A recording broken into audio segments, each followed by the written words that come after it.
Hello, I'm Faye and I am at the Justhands-on.tv stand number 22 at this year's West Country Quilt and Textile show. It's absolutely fantastic, loads of people here now, and we're being joined by special guests throughout the day. Our next guest is Mary Gamester, who is a textile artist. Hi Mary, how are you? Hi Faye, very well, thank you. Thanks for inviting me. Oh, you're welcome. You're having a good day? Yes, very good. It's a lovely show, absolutely amazing. You've travelled a really long way to be here yes, today. Yes, I come from Buckinghamshire.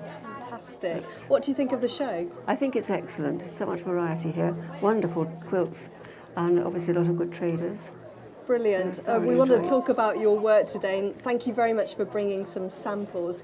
Tell us about how you first got into this then.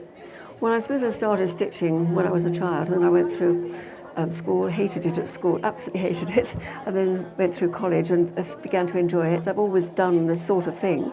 And then when I retired from teaching, I did my City and Guilds patchwork and quilting, and this is where I dabbled in transfer painting, and it just took off from there. That's really interesting to hear that you actually hated it and then you were really turned on by it. So do you think it was your teacher or a tutor that inspired you to look at it again? I think it was a succession of teachers wanted me to do endless samples that put me off, and then I went to art school for a year before I went to training college, and it was just amazing because I chose textiles for want of anything better because I didn't like the other options, and I just found I enjoyed fashion design and making my own clothes, and from there it just progressed. These are absolutely beautiful. The colours are so vibrant. This is what I'm seeing again and again at the show.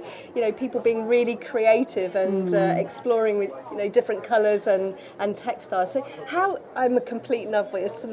How do you actually do this? Well, you start first of all by painting your design on paper, just ordinary photocopy paper with fabric paints. They are transfer painting, especially for transfer painting paints for synthetic fabrics, and you allow your design to dry, and then when you've dried it, you then iron it with a hot dry iron onto the fabric, taking a few minutes to transfer your design, and then it's ready for stitching either by hand or by machine, and you can do block printing with it.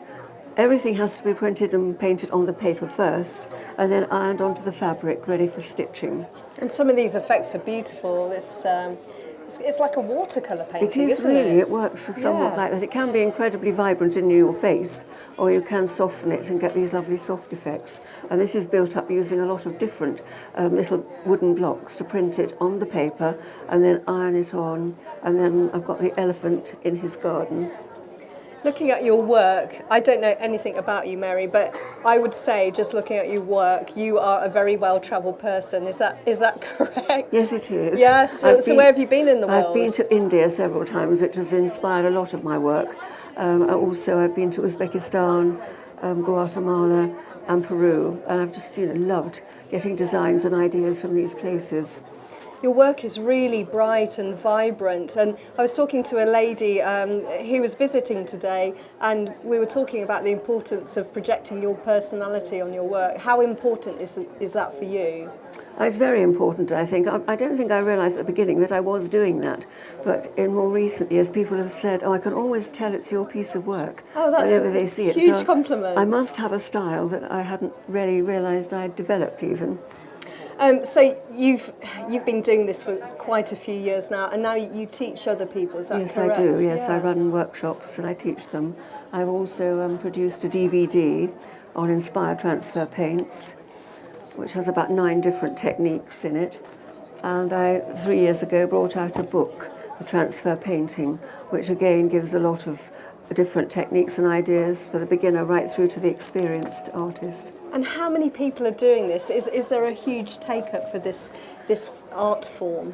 I don't think there's a huge take-up, but I always seem to be popular at shows. People enjoy coming to look at my work, and I've sold a fair number of my books, which indicates, well, that people like looking at it, whether they've still got it in the cupboard and not used it, which we're all guilty of, I don't know. How many hours a week do you dedicate to your hobby, would you say? Well, only about a full day, I think, really, to the full hobby.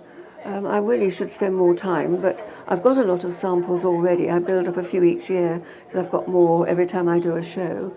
But it's difficult to know actually where to store them all. Do you have to give them away just to make room for Well, your I new should do. creations? I should do. I mean, I've tried putting them for sale, but they haven't actually sold yet, so maybe people would discover that's what I'm doing. It's lovely to talk about your work.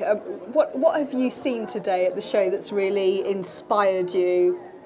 Well, I suppose actually it's one or two of my friends who are quilters. There's Kate Andre. She does a lot of printing in a completely different style from this, but she prints and runs workshops on printing on fabrics.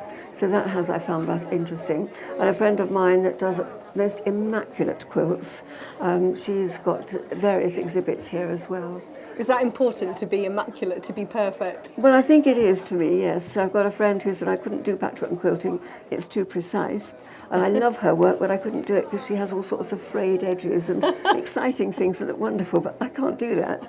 I'm asking everybody that I interview at the show this year, what's your hot tip for 2017? And it could be anything, you know, saving time, anything like that, that you would like to share with everybody. Well, I mean, this does take quite some time with the ironing to transfer the design onto the fabric. And I've just recently, my husband's bought me a hot press, which in about 2 minutes flat, it'll transfer a design absolutely perfectly and really vibrantly. So hot press is your hot tip. But it is expensive, but it's a really good one for this technique. How many hints did you have to drop to your husband before he bought it? Not too many, because we were at a show together, a knitting and stitching show, and I said, come and look at this. And when I got home, it was there. He'd already ordered it online. He's well trained, isn't Absolutely.